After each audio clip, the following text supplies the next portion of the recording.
infos du Congo. Je vous invite sur le meilleur blog de Belgique, www.banamikili.skyblog.com.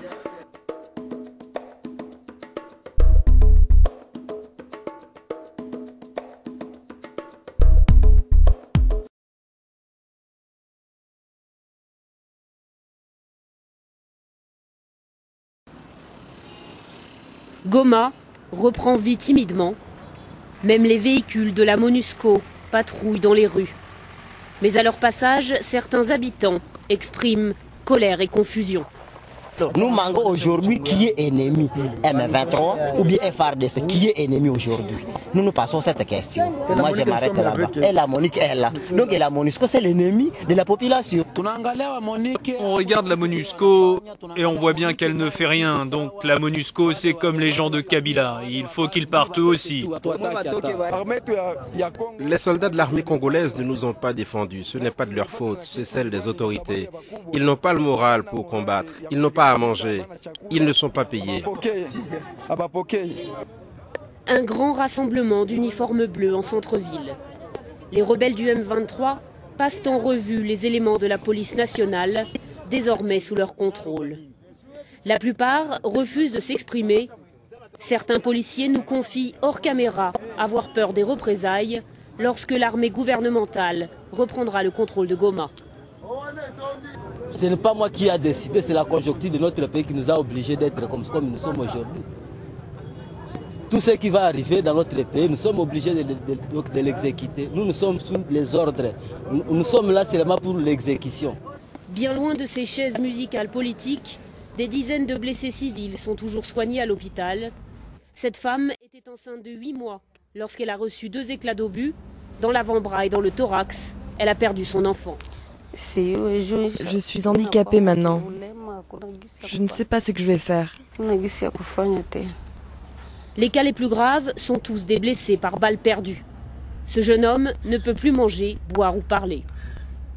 Ce cas est très grave puisque la balle a atteint même la voie respiratoire haute. Alors c'est pourquoi on a été obligé de mettre une canule pour l'aider à respirer. Derrière un calme relatif, c'est l'incertitude totale qui règne à Goma.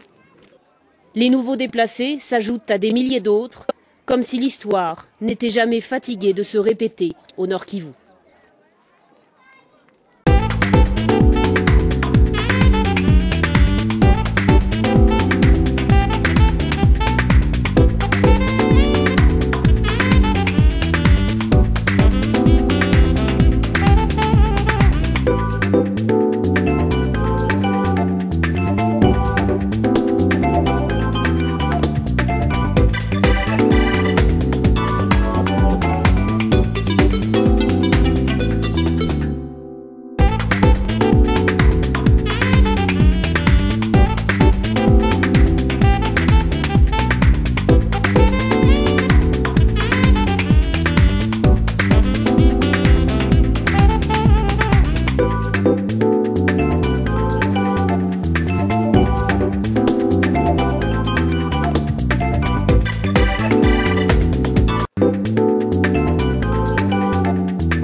A sali 10 ans, 11 ans à pouvoir, 10 millions de morts, 2 millions de femmes violées, 1250 femmes violées, par air, 48 femmes violées. Ari Hippolyte Kanambe, le fils de Tof Kanambe et Madame